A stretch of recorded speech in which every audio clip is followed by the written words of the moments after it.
Bonjour à tous. Moi, je viens vous parler de décodeur télé. Alors, j'ai quelques questions à vous poser.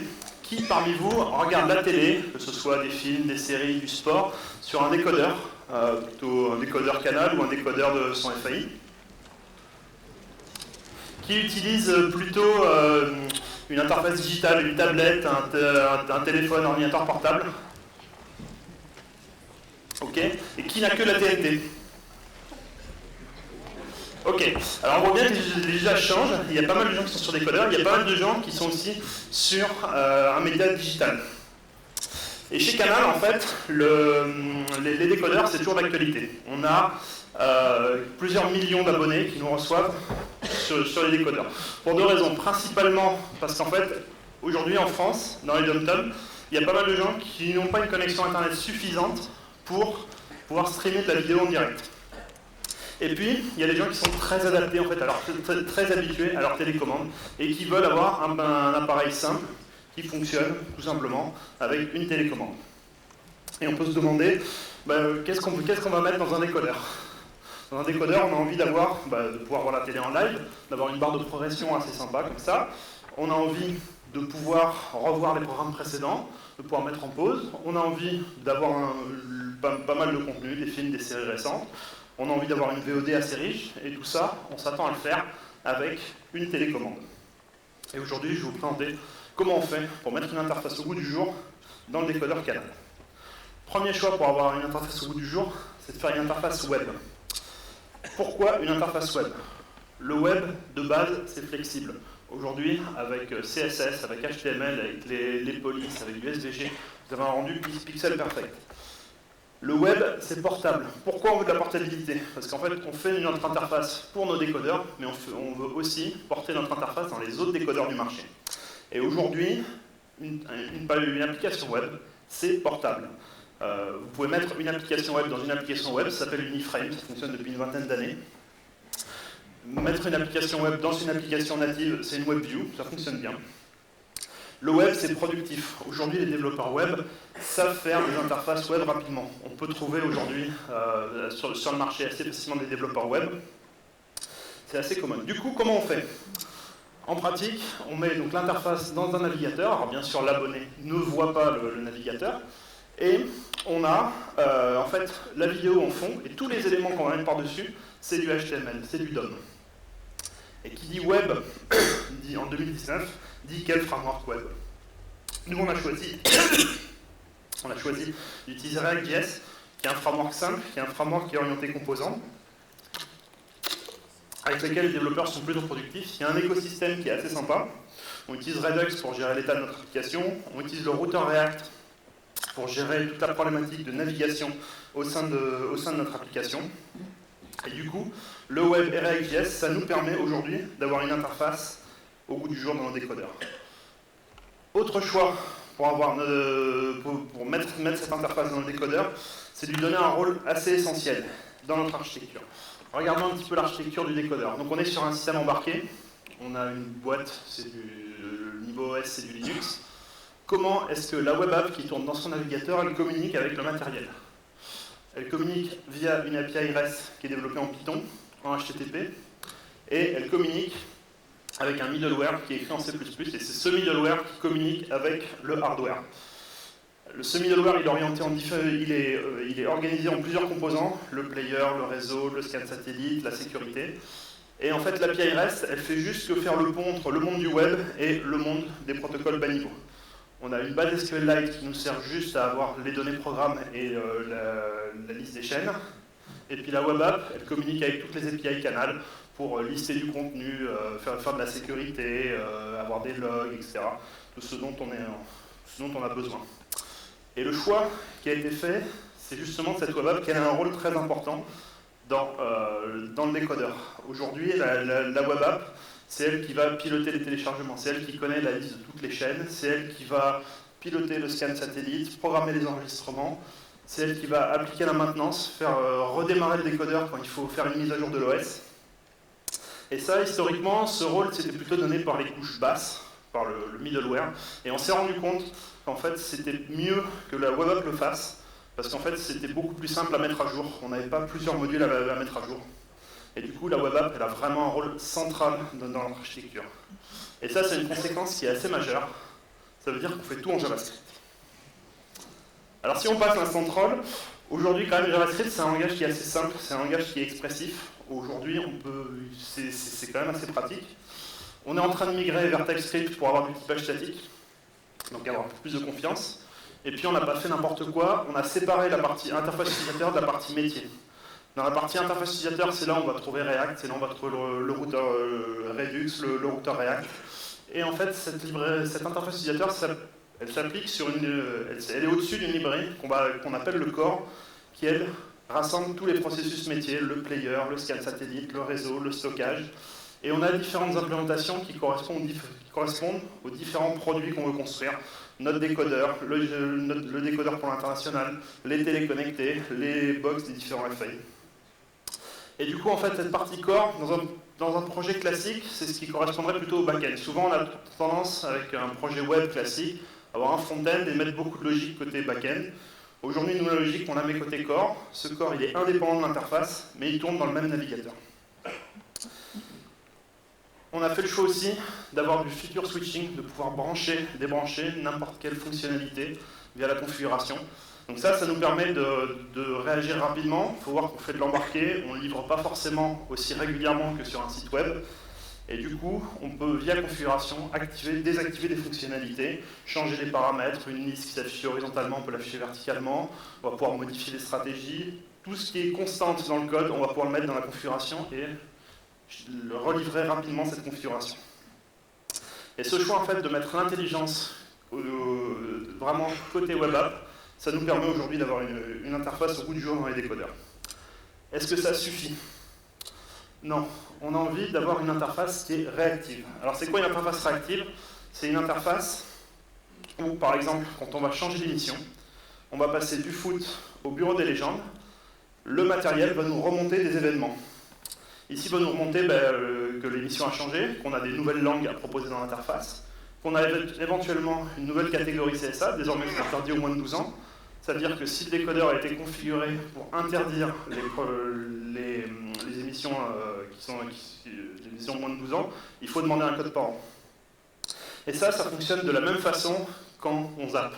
Je zappe, le flux vidéo change, et l'interface réagit.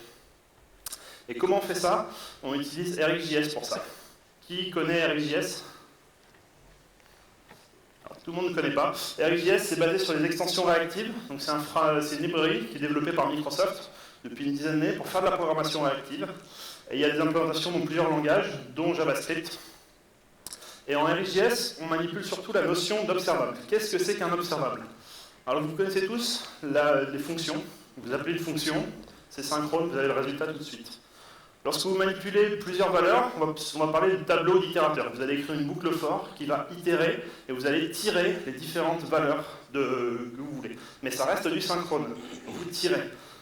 Lorsque vous faites de la synchrone, assez souvent on va parler de promesse ou de futur selon le langage. On va déclencher un traitement et on va avoir le résultat quelques temps après.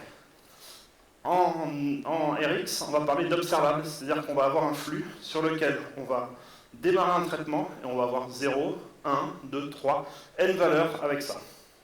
Et du coup, en fait, moi je dirais que pour résumer, c'est un peu la mélange entre une promesse et un tableau, l'observable. En pratique, comment ça se manipule? Donc, je vais vous montrer un petit exemple. On fait du polling pour aller vérifier s'il faut renouveler un certificat et déclencher le renouvellement du certificat.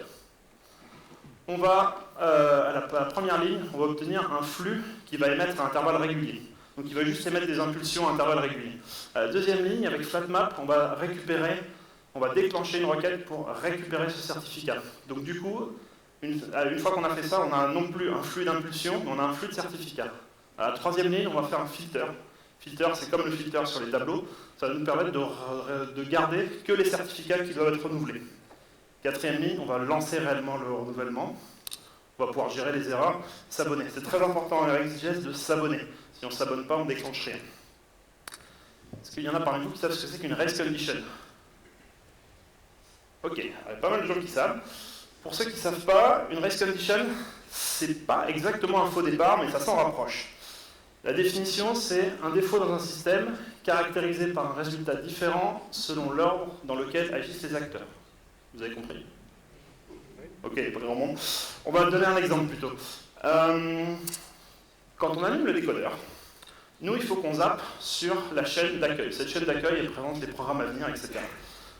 La façon assez simple de zapper, on peut zapper, mais avant ça, il faut qu'on ait récupéré la liste des chaînes pour savoir sur quelle URI on doit zapper. Donc pour ça, il y a un développeur chez nous qui s'est dit, c'est simple, j'ai qu'à attendre 3 secondes. Est-ce que ça vous paraît bien comme solution? Non, c'est pas top, parce qu'un jour ou l'autre, ça va mettre plus de 3 secondes, et du coup, on va avoir un bug. Et du coup, la solution, elle est assez simple, il faut zapper dès qu'on a l'information. Et ça, RxJS nous permet de le faire. Du coup, nous, ça nous facilite pas mal la vie.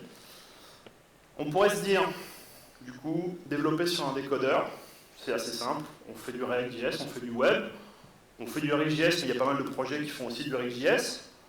On a une interface qui fait beaucoup de choses, mais comme beaucoup de projets. Du coup, est-ce que c'est finalement aussi simple? Il y a quand même des contraintes à travailler sur un décodeur. La première des contraintes, c'est le matos. Donc on a un dual-core ARMv7, il y a un petit GPU qui va nous permettre de faire des transitions, qui va nous permettre de faire pas mal de choses. Il y a 2 Go de RAM. On est grosso modo sur des specs comparables à peu près à un smartphone d'il y a 3-4 ans. Donc c'est quand même assez limitant. Les animations que vous faites sur votre PC, elles ne sont pas aussi rapides quand vous les faites sur le décodeur. Il y a donc bien sûr du Wi-Fi, un point d'accès dédié. Il y a un décodeur vidéo qui va permettre de soulager l'ARM pour lire les flux vidéo. Et puis on a une télécommande. Cette télécommande, parlons-en. On fait du web. Souvent dans le web, on clique. Dans les interfaces qu'on fait sur les décodeurs, on ne clique pas. On navigue avec les flèches. Flèche droite, flèche haut, etc. Et on clique avec le bouton OK. Et ça, c'est une interface un petit peu une interface de jeu vidéo. La difficulté, c'est que dans le web, ça ne fonctionne pas comme ça naturellement. Du coup, on a développé une lib qui s'appelle React Keys, qui nous permet de solutionner en fait ce problème de façon native. Ça, c'est un satellite. Nous, on a 20% de nos abonnés qui nous reçoivent que par satellite. Et ils ne reçoivent que par satellite, ça a une implication majeure. Le satellite, c'est super. Le satellite, on arrive à faire transiter des flux en super qualité, etc. Ça a un inconvénient, c'est que on ne fait que recevoir. On ne peut pas émettre avec le satellite. Du coup, c'est une problématique à gérer. C'est-à-dire qu'on a pas mal d'abonnés qui sont complètement déconnectés, qui ne pourront jamais nous contacter. Et du coup, il faut faire les choses bien pour eux. Il faut qu'ils aient une interface qui soit aussi bien, qu'on essaie au maximum que les fonctionnalités puissent marcher chez eux. Et ça, du coup, ça introduit aussi de la complexité dans le code. Il faut gérer le cas offline. Alors ça, c'est mon écran. À gauche, on a mon écran d'ordinateur. J'ai les outils de développement de Chrome qui sont ouverts. Et à droite, j'ai la télé de mon décodeur. Et là, en fait, je suis en train de débugger à distance. Et ça, c'est assez cool, parce qu'en fait, les DevTools de Chrome nous permettent de débugger à distance un décodeur. Et en fait, ce qu'il faut savoir, c'est qu'il y a pas mal de fonctionnalités qui ne fonctionnent que sur le décodeur. On ne peut pas faire tourner toute notre application dans un navigateur web pour développer. Du coup, les DevTools de Chrome nous servent pas mal. Qu'est-ce qu'il nous reste à faire pour vraiment avoir une interface au goût du jour? Là, on travaille en ce moment sur un produit qui s'appelle la G9 Mini. Donc c'est un mini décodeur qui est dédié aux téléviseurs secondaires, qui va servir en fait pour les autres télévisions de la maison. Donc vous allez mettre un décodeur principal sur la télé dans votre salon, et puis dans votre chambre à coucher, vous allez mettre un mini décodeur. Dans votre cuisine, vous allez mettre un mini décodeur. La promesse pour l'abonné, c'est d'avoir en fait tout ce qu'il peut faire sur le décodeur principal, qu'il puisse le faire sur son mini décodeur, et que les deux communiquent. Par exemple, qu'on puisse programmer un enregistrement dans la cuisine, qu'on puisse sauvegarder une série, la mettre en favori, la retrouver sur les autres décodeurs. Qu'on puisse commencer à regarder un film dans le salon et puis terminer la visualisation dans la chambre à coucher. Et ça pose pas mal de difficultés parce qu'en fait, on doit faire communiquer les deux entre eux. Donc soit on les fait communiquer via Internet, via le SI canal, soit on les fait communiquer directement de l'un à l'autre. Et c'est une solution hybride, on utilise à la fois les API Canal et la communication entre les deux applications. Et comme notre web app, elle fait beaucoup de choses, et ben du coup, les deux web apps, elles communiquent entre elles. Et ça, c'est quelque chose qui est assez unique. La télécommande, on a eu le bon goût de lui mettre un micro. Et qu'est-ce qu'on va pouvoir faire avec un micro? On va pouvoir parler, et du coup, on va pouvoir demander « Je voudrais bien regarder le bureau des légendes ». Et donc ça, ben, on travaille là-dessus pour avoir la commande vocale. Du coup, aujourd'hui, avec notre décodeur, ben voilà, comment on a fait pour avoir une interface au bout du jour? On a fait une interface web, on a fait une interface on lui a donné un rôle assez central. On fait appel à la programmation réactive avec RxJS. On s'est adapté aux contraintes du décodeur. Et grâce à ça, on a une interface qui est assez sympa dans les décodeurs. Désormais, quand vous le verrez, donc chez vos cousins, chez vos oncles, chez vos amis, quand vous verrez ce décodeur, vous saurez comment il est fait. Merci beaucoup.